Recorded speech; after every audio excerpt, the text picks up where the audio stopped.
Hi friends, welcome to my channel. Vikram Sarabhai space centre నుండి technician B పోస్టులకు notification అయితే రావడం అయితే జరిగింది. ఈరోజు మనం ఆ డీటెయిల్ నోటిఫికేషన్ మనం ఒకసారి ఈ వీడియోలో చూద్దాం. ముందుగా మనం చూసుకుంటే అడ్వర్టైజ్మెంట్ నెంబర్ VSSC 334. టెక్నీషియన్ బికి వచ్చేసరికి విక్రమ్ సారాభాయ్ స్పేస్ సెంటర్ 334 అండి. అలాగే టెక్నికల్ అసిస్టెంట్ల మీద కూడా నోటిఫికేషన్ అయితే రావడం జరిగింది. అది వచ్చేసరికి 335. అయితే ఈ నోటిఫికేషన్ ముందుగా చూసుకుంటే ఆన్లైన్లో మనం అప్లై చేసుకోవాల్సి ఉంటుంది. ఇది ప్లేస్ ఆఫ్ పోస్టింగ్ వచ్చేసరికి మీకు త్రివేంద్రంలో అయితే ఉండడం జరుగుతుంది. ఇది కూడా నేను ముందే మీకు ఇన్ఫామ్ అయితే చేయడం జరుగుతుంది. ఆన్లైన్ అప్లికేషన్ మనకి ఈ రోజు నుంచి అఫీషియల్గా స్టార్ట్ అయితే అవ్వడం జరిగింది. అలాగే లాస్ట్ డేట్ వచ్చేసరికి 16 జూన్ వరకు మనకి అప్లికేషన్ అయితే అవైలబుల్లో ఉండడం జరుగుతుంది. అలాగే ఇక్కడ మనం చూసుకుంటే డేట్ ఆఫ్ రిటర్న్ టెస్ట్ వాళ్ళు ఇక్కడ వెబ్సైట్లో అయితే మెన్షన్ చేయడం జరుగుతుంది. ముందుగా మనం పోస్టులు చూసుకుంటే ఫస్ట్ ఫిట్టర్కి 20 పోస్టులు అయితే ఉండడం జరిగింది. అందులోని యూఆర్కి 9, ఓబీసీకి 6, ఎస్సీకి 4, ఈడబ్ల్యూఎస్కి 1 పోస్ట్ అయితే ఉండడం జరిగింది. సెంటర్ ఆఫ్ పోస్టింగ్ మనం చూసుకుంటే మీకు VSSC త్రివేంద్రంలో అయితే మీకు పోస్టింగ్ అయితే ఉండొచ్చు. అలాగే క్వాలిఫికేషన్ 10th క్లాసు అలాగే ITI ఫిట్టర్ చేసి మీకు ఖచ్చితంగా ఉండాలి. అలాగే నెక్స్ట్ మనం చూసుకుంటే ఎలక్ట్రానిక్ మెకానిక్కి 11 పోస్టులు ఉన్నాయి. 11లో యూఆర్కి 4 పోస్టులు, ఓబీసీకి 4, ఎస్సీకి 1, ఈడబ్ల్యూఎస్కి 2. ఇది కూడా మనకి కేరళ VSSC యూనిట్లోనే ప్లేస్ ఆఫ్ పోస్టింగ్ ఉండడం జరుగుతుంది. దీనికి ITI plus electronic mechanic trade అయితే ఖచ్చితంగా చేసి ఉండాలి. అలాగే నెక్స్ట్ చూసుకుంటే టర్నర్ వచ్చేసరికి 6 పోస్టులు అయితే ఉండడం జరిగింది. యూఆర్కి 2, ఓబీసీకి 3, ఈడబ్ల్యూఎస్కి 1. ఇది కూడా మనం చూసుకుంటే VSSC పోస్టింగ్. దీనికి వచ్చేసరికి 10th క్లాసు మరియు ITI టర్నర్ చేసి ఉండాలి. అలాగే మెషనిస్ట్ మనం చూసుకుంటే 5 పోస్టులు, యూఆర్కి 3, ఓబీసీకి 1, ఎస్సీకి 1. ఇది కూడా ITI మెషనిస్ట్ చేసి ఉండాలి. అలాగే ఎలక్ట్రీషియన్ చేసుకుంటే 5 పోస్టులు, యూఆర్కి 3, ఓబీసీకి 1, ఎస్టీకి 1. 10th ప్లస్ ITI ఎలక్ట్రీషియన్ నుంచి సర్టిఫికేట్ అయితే ఖచ్చితంగా ఉండాలి. అలాగే ఎలక్ట్రోప్లేటర్ చూసుకుంటే 3 పోస్టులు, యూఆర్కి 1, ఎస్సీకి 1, ఈడబ్ల్యూఎస్కి 1. 10th ప్లస్ ITI ఎలక్ట్రోప్లేటర్ ట్రేడ్ నుంచి సర్టిఫికేట్ అయితే ఉండాలి. అలాగే వెల్డర్ మనం 2 పోస్టులు యూఆర్కి అయితే ఉండడం జరిగింది. 10th plus ITI welder trade అయితే చేసి ఉండాలి. అలాగే R&DC చూసుకుంటే 1 పోస్ట్ ఓబీసీకి 10వ తరగతి, అలాగే ITI నుంచి మీకు R&DC refrigeration and air condition నుంచి సర్టిఫికేట్ అయితే పొంది ఉండాలి. అలాగే MMV మోటార్ మెకానిక్ వెహికల్ లేదంటే మెకానిక్ డీజిల్ నుంచి 1 పోస్ట్కి రావడం అయితే జరిగింది. ఇక్కడ మీరు ITI plus MMV diesel mechanic ITI చేసి ఉండాలి. అలాగే ఫోటోగ్రఫీ చూసుకుంటే 1 పోస్ట్, ITIలో మీకు ఫోటోగ్రఫీ ట్రైనింగ్ సర్టిఫికేట్ అయితే ఉండాలి. అలాగే కార్పెంటర్ 1 పోస్ట్ యూఆర్కి అయితే ఉండడం జరిగింది. ITI కార్పెంటర్ సర్టిఫికేట్ ఉండాలి.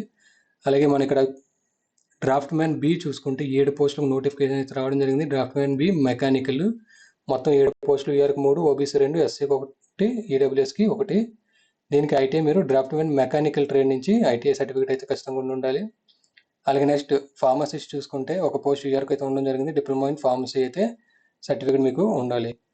మెయిన్ పాయింట్స్ నేను ఇక్కడ వీడియోలో అప్లోడ్ చేస్తాను. ఎలా అప్లై చేయాలో నేను నా ఛానల్లో నెక్స్ట్ వీడియో అయితే అప్లోడ్ చేయడం జరుగుతుంది. అది కూడా మీరు చూడగలరు. అలాగే మనం నెక్స్ట్ ఇక్కడ మనం చూసుకుంటే ఆన్లైన్లో మాత్రమే మీరు అప్లై అయితే చేయాల్సి ఉంటుంది. అలాగే ఇక్కడ మీకు పే అండ్ అలవెన్సెస్ అలాగే ఏజ్ లిమిట్. ఇక్కడ మనకి టెక్నీషియన్ బి అలాగే డ్రాఫ్ట్ మ్యాన్ బి ఎవరైతే ఈ ITI మీద అప్లై చేస్తున్నారో వాళ్ళకి 18 నుంచి 35 సంవత్సరాల లోపల ఏజ్ అయితే ఖచ్చితంగా ఉండాలి. ఈ 35 అనేది జనరల్ కేటగిరీస్ అండి. సో అడిషనల్గా ఈ 3 ఇయర్స్ ఓబీసీ అంటే 38 ఇయర్స్ ఎవరైతే ఓబీసీ వాళ్ళు ఉన్నారో 38 ఇయర్స్ లోపు వాళ్ళు ఈ పోస్టులకు అయితే అప్లై చేసుకోగలరు. అలాగే ఎవరైతే SC/ST క్యాండిడేట్స్ ఉన్నారో వాళ్ళు 40 ఇయర్స్ వరకు ఈ పోస్టులకు అయితే అప్లై చేసుకోగలరు. అది కూడా మీరు ఇక్కడ గుర్తుపెట్టుకోగలరు. ఇక్కడ మీకు యాజ్ ఆఫ్ నౌ మీకు చేతికి 37,000 per month అయితే శాలరీ రావడం జరుగుతుంది. అలాగే ఇక్కడ ఫార్మసిస్ట్ చూసుకుంటే మనకి 50,000 per month అయితే శాలరీ రావడం జరుగుతుంది. దీనికి కూడా same age limit. So age limit మీరు కన్ఫ్యూజ్ అయితే అవ్వకండి. మినిమం 18 ఉండాలి, మ్యాక్సిమం 35 ఎవరైతే జనరల్ కేటగిరీస్. అలాగే ఓబీసీ కేటగిరీస్ అయితే వాళ్ళకి అప్ టు 38 ఇయర్స్ వరకు రాసుకోవచ్చు. అలాగే SC/ST అయితే 40 ఇయర్స్ వరకు రాసుకోవచ్చు. బట్ మీకు ఏ పోస్ట్ అయితే అప్లై చేస్తున్నారో ఆ పోస్ట్లో మీకు ఓబీసీ అయితే మీకు ఓబీసీ అట్లీస్ట్ 1 పోస్ట్ అయినా ఉండాలి. అప్పుడైతే మీకు 35 అబోవ్ ఉంటే అప్లై చేసుకోగలరు. అలాగే ఆ 1 పోస్ట్ జనరల్కి ఉండేలా ఉంటే మీకు 35 అబోవ్ ఉంటే ఏజ్ ఎలిజిబుల్ అయితే అవ్వరు. అది కూడా మీరు ఇక్కడ గుర్తుపెట్టుకోవాలి. సో సెలక్షన్ ప్రాసెస్ మనం చూసుకుంటే రిటర్న్ టెస్ట్ ఉంటుందండి. అలాగే స్కిల్ టెస్ట్ అయితే ఉంటుంది. రిటర్న్ టెస్ట్లో మనకి 80 మల్టిపుల్ చాయిస్ క్వశ్చన్స్ అయితే అడగడం జరుగుతుంది. దాని తర్వాత 90 మినిట్స్కి మీకు టైం అయితే ఇవ్వడం జరుగుతుంది. ఈచ్ క్వశ్చన్ మీకు 1 మార్క్ రావడం జరుగుతుంది. అలాగే నెగిటివ్ మార్కింగ్ కూడా ఇక్కడ వాళ్ళు మెన్షన్ చేయడం జరిగింది. ఇది మినిమం క్రైటీరియా అండి పాస్ మార్క్కి. తర్వాత skill test, qualifying nature. Skill test మనకి విక్రమ్ సారాభాయ్ సెంటర్ కేరళలో అయితే మనకి ఉండడం జరుగుతుంది. అయితే ఎగ్జామ్ మనం సెంటర్స్ చూసుకుంటే మెయిన్ ఇక్కడ మనం చూసుకుంటే బ్రిటన్ ఎగ్జామ్ టెస్ట్ మనకి ఆంధ్రప్రదేశ్లోని విశాఖపట్నం ఉంది. అలాగే మన తెలంగాణలో చూసుకుంటే హైదరాబాద్ కూడా ఎగ్జామ్ సెంటర్ అయితే ఉండడం జరిగింది. సో మన తెలుగు స్టేట్లో కూడా ఎగ్జామ్ సెంటర్స్ అయితే ఉండడం జరిగింది. అలాగే ఎగ్జామినేషన్ ఫీజు పేమెంట్ చూసుకుంటే 500 రూపీస్ ఫీజు అయితే వీళ్ళు కలెక్ట్ చేయడం జరుగుతుంది. ఎవరైతే ఫీమేల్ అలాగే ఎస్సీ ఎస్టీ క్యాండిడేట్స్ ఉన్నారో వాళ్ళకి ఫీజు అయితే పే చేసిన అవసరం లేదు. అది కూడా మీరు ఇక్కడ గుర్తించగలరు. సో మెయిన్ పాయింట్స్ మాత్రమే నేను ఇక్కడ ఎక్స్ప్లెయిన్ అయితే చేయడం జరుగుతుంది.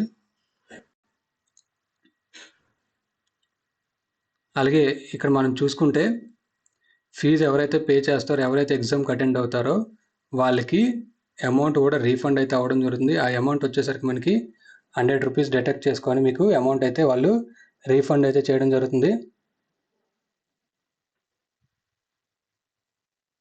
సో అది కూడా మీరు ఇక్కడ గమనించగలరు. సో ఇది పిఎస్ఎస్సి టెక్నీషియన్ బికి వచ్చిన నోటిఫికేషను.